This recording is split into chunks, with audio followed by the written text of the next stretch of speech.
But if I were to say, my fellow citizens, that we shall send to the moon 240,000 miles away from the control station in Houston, a giant rocket more than 300 feet tall, the length of this football field, made of new metal alloys, some of which have not yet been invented, capable of standing heat and stresses several times more than have ever been experienced, fitted together with a precision better than the finest watch, carrying all the equipment needed for propulsion, guidance, control, communications, food, and survival on an untried mission to an unknown celestial body, and then return it safely to Earth, re-entering the atmosphere at speeds of over 25,000 miles per hour, causing heat about half that on the temperature of the sun, almost as hot as it is here today, and do all this, and do all this, and do it right, and do it first, before this decade is out, then we must be bold.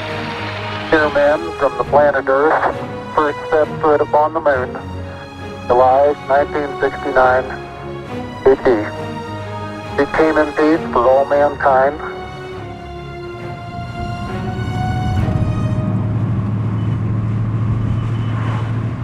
And that was 50 years ago. So today, in celebration of the anniversary, we're going to try and recreate the moon landing with LEGO.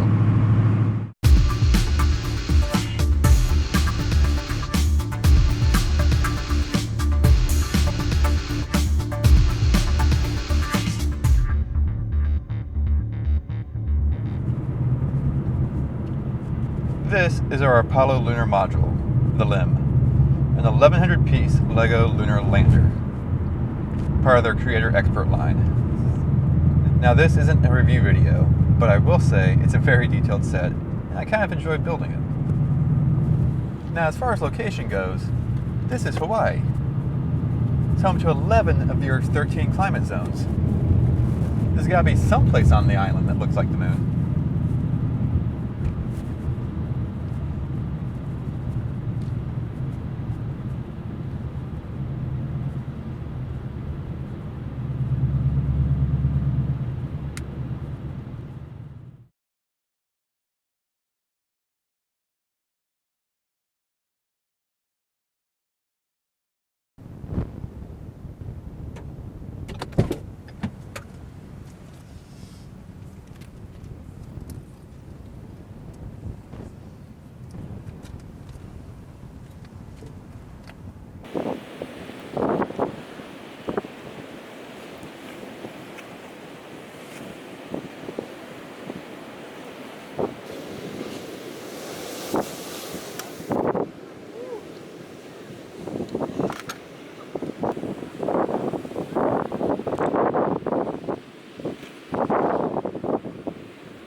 You have to be fast. Focus very good. Click. Reset the focus.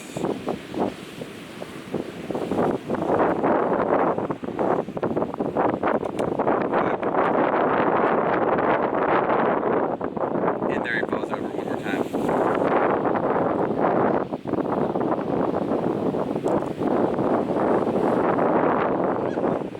Alright, so I don't think you want to spend the next half hour watching me try and get this little guy to stand up in the wind. So we're going to skip all that. Suffice it to say, we have pictures, we've uploaded them to the computer, let's just move on. And so because of that, we're not going to open up images directly in Photoshop. Instead, we're going to go into Scripts, load files into Stack, and open up our images that way. We can go through, just select all the images that we have for that series. In this case, I have 5. Open, and now we always want to make sure that we check this attempt to automatically align source images. Doesn't matter if you use a tripod or not, a little extra alignment is never bad. And you give it a minute or two, depending on the number of images you have, and boom, all of your images layered together, aligned, perfect. And we select all of our layers, and then we just go up to Edit, Auto Blend Layers, Stack Images. You can just keep the default settings and hit OK. And what this is going to do is take every single one of these images, find focus ranges for each of them, and create a mask for each image. Alright, because I like organization, I'm going to create a new group. Just call it Originals for now, it's good enough. And put all of these items in there. And then before I actually close it, we will duplicate the merged one. Yeah, we'll find that. Move it up top. Then we can hide that. And just look how much nicer that is.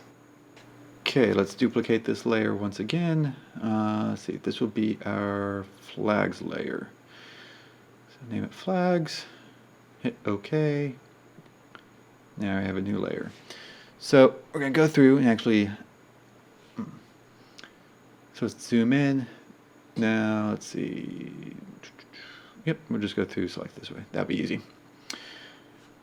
So these are rectangles, so all we do is literally just select around it, hold shift, create a new, there we go, 3 and 4. Now each of those is selected as one, we delete everything around it, and now we just have the flag as a standalone layer. And that'll come in handy soon. Alright, now I do the same thing again, duplicate that layer. This would be all the gold colors, so let's name this golds. Why not? And then for this one, let's do a color selection. Going to select color range. See, we want our golds, so we'll select that one. You can see that it's already starting to do stuff, so we'll add in some more. Select a little bit more gold there, maybe some around the leg.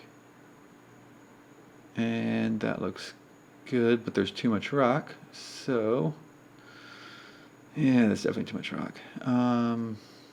Let's finish.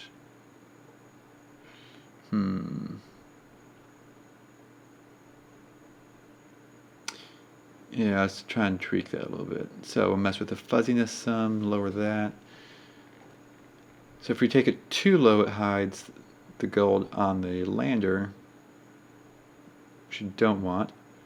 But we want a little bit of, yeah, we'll go with that.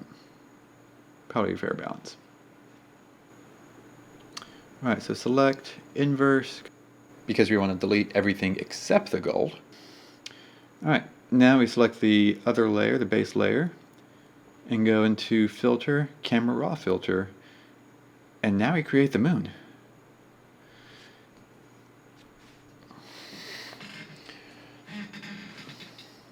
And now we're going to be a little bit like Bob Ross. Just go through, make some sliders, do whatever you kind of think feels right. There is no right or wrong here. It's just whatever feels right to you. But we definitely want to bring down the darks, and you definitely want to bring up the highlights. Because the moon's a very high contrast place. There's not a lot of reflection coming back off the moon's surface. There is some, and that's why you get a little bit of backlighting on the back side of the landers. But for the most part, it's pretty black and white. I kind of like this.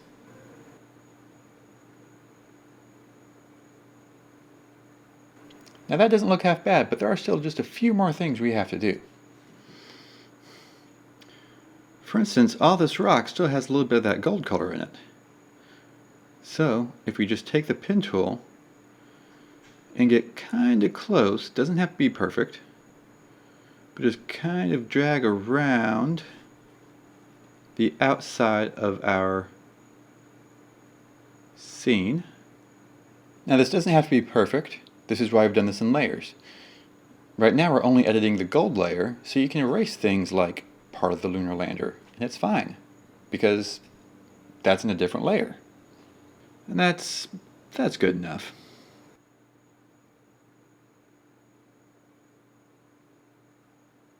I'll do a small radius. Invert it again, because that's not what we're deleting. Make sure that's the layer that we really want to delete. And there we go. And that looks a lot better still. Except there are no clouds on the moon. So let's do it again. So again, we grab our pen tool and we go back in and start drawing once again. Now because of how much blur there is on the background mountain, we're going to bring this in a little bit more on the dark side. And that way when you feather it out, we don't get any of the gray. And we just do a rough outline. Again, doesn't have to be perfect. But when we're tracing the outline of the lander, that's kind of where it needs to be pretty close. And we keep going around.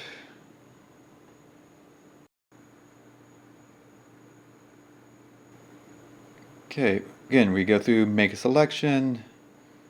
That's fine, we'll keep the same 3, hit delete. Then we just go through, create a new layer. Let's see, deselect that.